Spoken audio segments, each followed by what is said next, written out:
Welcome back, guys. I've been doing some playtesting. I wanted to see how refitting the early pre-Dreadnought battleships goes and how effective it could be. So, as you can see, we're almost in 1930 and we started off in the 1890 campaign, so there's been practically 40 years of research going on. So I decided to go, I'm playing as the British, I decided to choose the Battleship 2 hull to refit because it had a little bit more space to fit larger turrets on, and it's got a little bit better base accuracy with the stability. So I'll show you the designs that I think are the best places to refit up to, basically. So first off, we've got 12.9, and this is Mark 3. So it's 15.5 million, and we've got 12.9s, 7.9s, and 4.1s.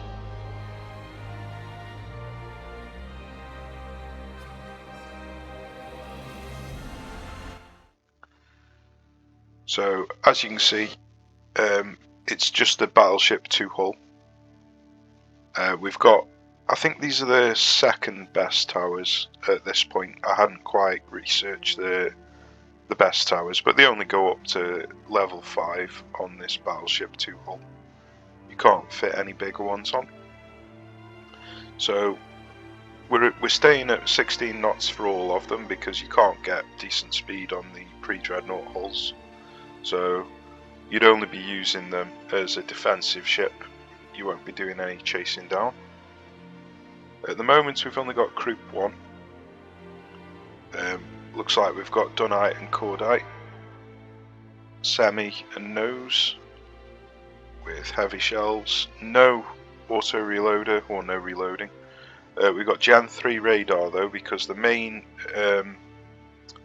downfall of the pre-Dreadnought hulls is the spotting. So the first thing that I did was rush radar, and I thought I may as well go for the maximum radar. Coincidence rangefinder, and then a nice balanced armor scheme, so there's no weak points in the armor.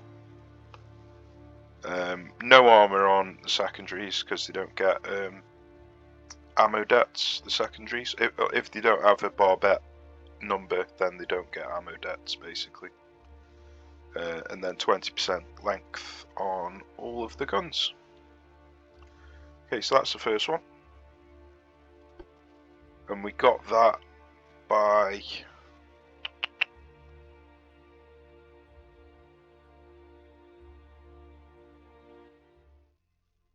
$1906. So the next up was the 15-inch Mark 3s. That was the next threshold I thought would be a decent target to aim for. So it's only 2 million or 1.5 million more, so not much more expensive at all. But it took another 9 years to get Mark 3 15 inches. So it's a long slog to go from 12.9 or 12 inches to Mark 3 15 inches. But it's only slightly more expensive. We can still fit these guns on this hull, which is really good. Same, everything's the same up here. Still got Croup 1.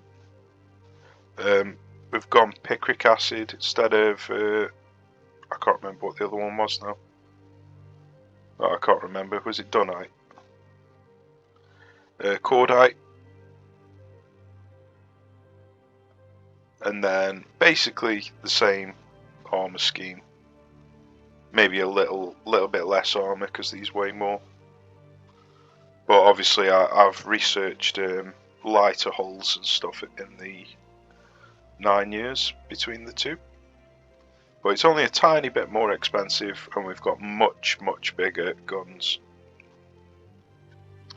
They couldn't fit the 4 inches in here anymore because the Mark 4 or whatever it was wouldn't fit in, so we've had to drop down to 3.9 inch, and we're just staying at 15. We're not going to 15.9 because we didn't have the weight available to still have a decent armor scheme. So 15 inch, 20%, and like I say, still really cheap.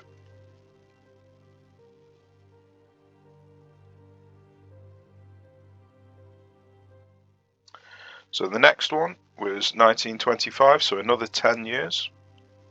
So the major difference here is the armor quality and also the explosives. So we've got TNT4 and triple base now. We've got capped ballistics on the 2 guns. Got pretty much the same armor scheme. Everything else is the same, apart from we've been able to put this up to 15.9 now because of the reduction in weight from some of the from Croup 2, that's what it is. So Croup 2 let me put another 0.9 onto the guns. So yeah, this is the next design that you can aim for.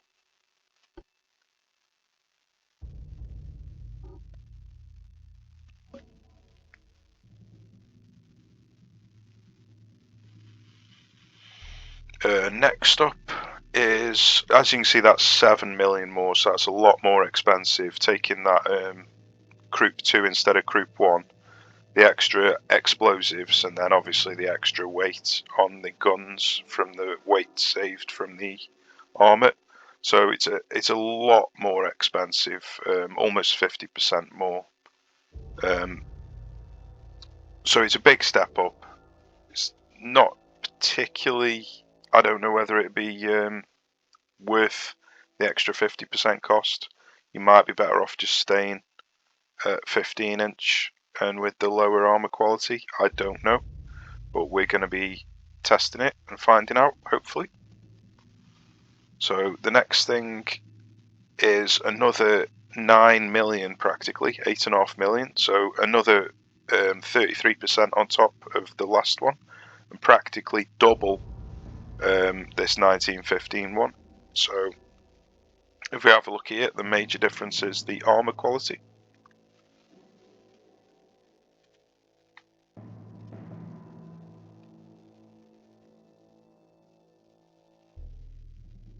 So everything's the same, but we've put a bigger engine on, which let us have more weight available. It also let us put a slightly bigger funnel on. It's only about 4% better engine efficiency though. But the major difference is Croup 4. So there's not really much difference between the two, apart from the fact that it's Croup 4 and geared turbines, which let us put a load of extra armour on. So now it's starting to look like a proper armoured battleship rather than the lightly armoured one that it was before. So we've stuck a bit on the secondary guns as well now, just to keep them in the fight a little bit longer. But again, I don't know if this is worth paying double the amount as the 1915 ship. So it's double the cost, and all it really is extra armour and explosives. So not 100% sure if that's worthwhile or not, but you never know, might be. And then the last one here is Mark 5 on the 12.9 inches. So that's the only real difference between these two.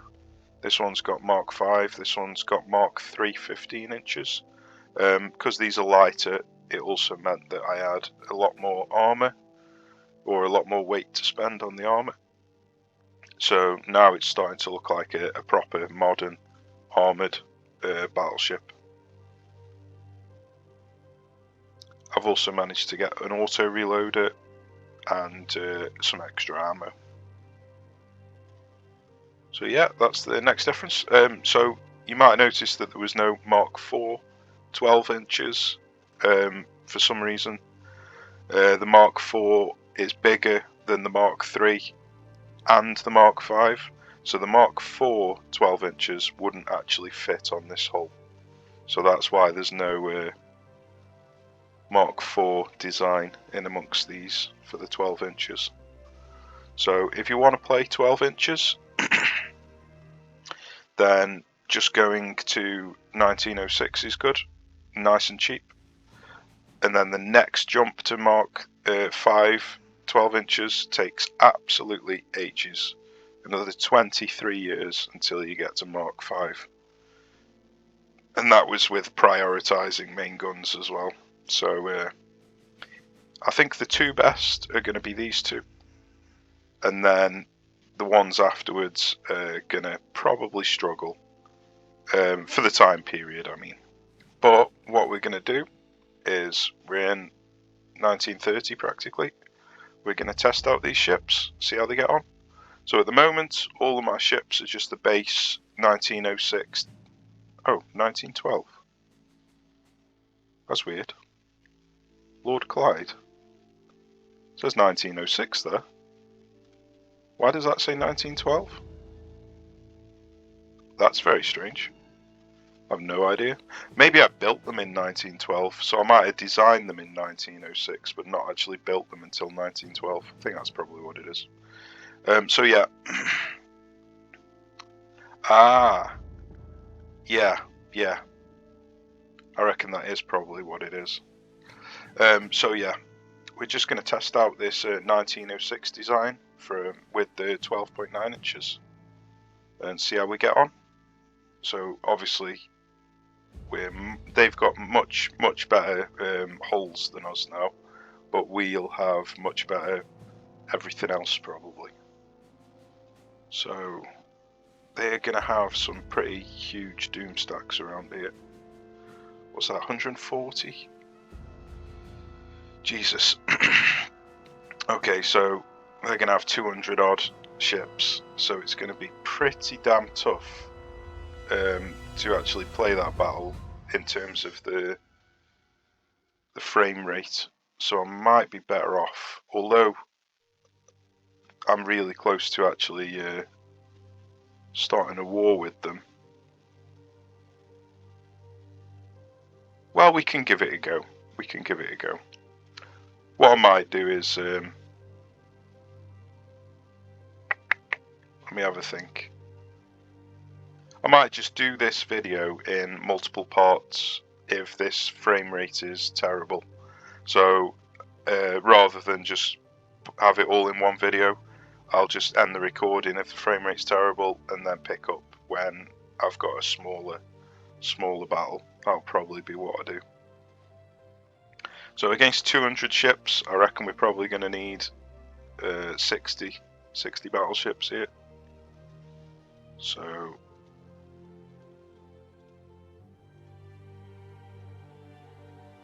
let's put both of them together. And then both of these together. So obviously you can't build old hulls, obsolete hulls. So you've got to actually have the ships built by the time you research Dreadnoughts. So you don't get these obsolete hulls preventing you from being able to build them. So I built these ships a while back, obviously, and then just going to be able to refit them regardless. Even though they're obsolete, you're still able to refit them. Okay, so like I say, if the frame rate's awful, I'll just end the battle. Well, I'll play the battle off camera, basically, to whittle them down so we can actually have a proper battle with a decent frame rate.